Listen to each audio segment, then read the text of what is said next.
tentang Hajar Aswad, tentang permata tu. Hajar Aswad yang mana yang sahih? Dikatakan batu tu bila letak dalam air dia boleh timbul. Tak ada, itu semua kaduk semua. Batu tu, Hajarul Aswad tu, berapa puluh tahun dibawa oleh puak-puak Qaramitah dijadikan tandas. Dia tandas. Lepas tu perang-perang pula inilah Khalifah Islam perang bawa tu pergi kepada Kaabah pula. Berapa lama Kaabah tu tak ada batu tu, berpuluh tahun. Dululah dalam sejarah Qaramitah, puak-puak Syiah Ismailiyah ni buat lari benda tu. Dan dia nak menghinanya apa yang dikucuk oleh umat Islam ni, dia buat tandas, dia buat tempat buang air. Itu dalam sejarah. Apa berlaku? Tak ada apa pun. Cumanya bagi kita Hajarul Aswad itu adalah tempat pertemuan kasih sayang Nabi-Nabi sepanjang zaman. Itu sebenarnya. Itu yang tersimpan. Dia sebut Nabi kucuk. Kenapa? Nabi dulu. Macam kita kan, ni kucuk satu benda. Sebab apa? Sebab kekasih kita kucuk. Kita kucuk juga tempat tu. Nenek moyang kita kucuk. Sebab kalau nak kucuk tempat lain terlalu banyak kan. Mana yang terlalu banyak. Tempat Nabi berjalan terlalu banyak mana. Jadi ambil satu tempat, satu benda. Ni dikucuk oleh Nabi Adam, dikucuk oleh Nabi Ibrahim, dikucuk oleh ni semua. Jadi bila begitu kita macam mempertautkan kasih sayang, kenangan kita Nabi-Nabi itu dari sudut itu. Bukanlah dia tu. Sebab itu ada banyak riwayat.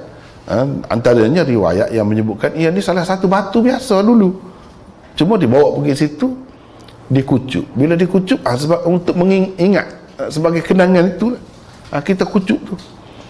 Jangan nak kucuk tak tu pasal kucuk setiap tempat, mana boleh. Jadi dia ambillah satu benda.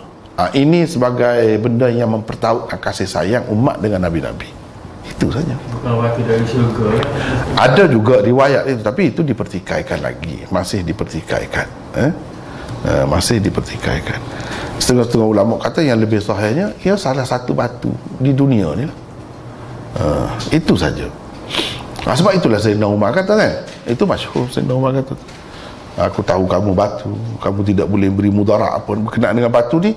Kena beringat sikit, sebab berhala apa pun batu juga. Kalau tidaklah kerana aku tengok Nabi kucuk, aku tak kucuk. Itu sebabnya. Mana itu dari sudut tu, pertautan dan pertemuan kasih sayang dengan nenek moyang kita dulu. Kalau nak tempat mana dia kucuk, di situ. Itu maksudnya. Di sebalik rahsia batu tu. Dan sebagai tanda tempat permulaan untuk tawaf situ. Ada ke tak ada ke situ lah. Tapi mudah sikit ada tu kan. Itulah. Ada juga riwayat-riwayat yang mengatakan dulu putih, lepas tu dia jadi hitam kerana dosa manusia. Ada juga riwayat. Ramai ulama yang terima yang tu. Maknanya kalau begitu dia ada kesan juga batu-batu ni dan benda-benda di sekeliling kita ni dengan amalan-amalan manusia ni ada kesan juga. Berlaku perubahan juga kepada sekeliling kita ni. Kalau kita terima yang itulah. Kalau kita terima yang tu.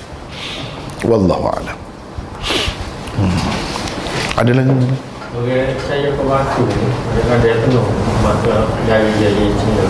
Dia boleh bawa ke di sini ke? Maksud saya ke batu boleh bawa dan itulah bahayanya. Itu sebabnya bahayanya. Kalau dia percaya begitu tu, adalah sekurang-kurangnya syirik khafi tu sudah ada lah. Dan syirik ni tak mau khafi ke jali ke macam mana ke syirik dalam bentuk apa pun kita tak mau. Sebab Nabi SAW sangat menekankan soal syirik ni. Jangan sampai kita terjebak dalam syirik dalam apa bentuk sekalipun. Yang membawa kepada syirik tu pun dia sekat dah, dia halang dah. Jadi sepatutnya kita kena berhati-hati sangat lah benda-benda ini. Sebab dia memang membawa kepada syirik. Memang membawa kepada syirik.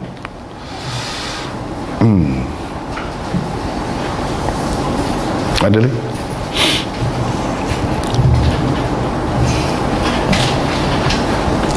Kalau tak Tak ada setakat itu. Ya Allah.